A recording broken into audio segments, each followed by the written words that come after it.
Hello friends. आजिकल समस्ते अधिक दुग्ध पाइबापी विदेशी गाई रखुंट किंतु आम जाना दरकार जो संकर प्रजातिर गाई अच्छी आम जहाँ कहूँ एचएफ जर्सी इत्यादि जो गाई अच्छा से दूध आमपाई केते क्षतिकारक ताहा जाना अति आवश्यक होता है।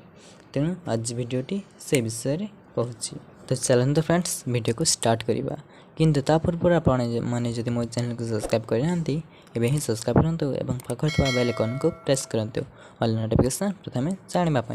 तो फ्रेंड्स संकर प्रजातिर गाई दूध मनुष्य शरीर अति क्षतिकारी। संकर प्रजातिर गाईर जो दूध अच्छी नियमित भाव में व्यवहार कले मधुमेह वक्ष धमनी संबंधी रोग और स्नायुजनित समस्या सृष्टि होता है। जर्सी होल्स्टीन इत्यादि हूँ संकर प्रजातिर गाईर उदाहरण।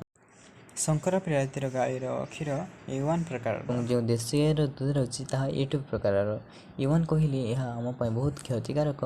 यह द्वारा जो आम अधिक जो दूध व्यवहार कले मानसिक चिंता और स्ट्रोक संभावना अधिक रही है। जो देशी गाईर दूध A2 मिल्क थाए जहाँफल आमपाई बहुत लाभकारी होता है।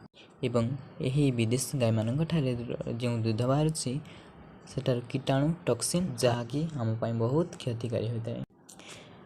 संकर प्रजातिर गाईर जो दूध अच्छी से प्रोटीन एवं अन्य खनिज लवण मात्रा बहुत कम होता है। यह को आम पान कले बदहजमी होबार संभावना थाए बा हजम शीघ्र हो न थाए क्षीर।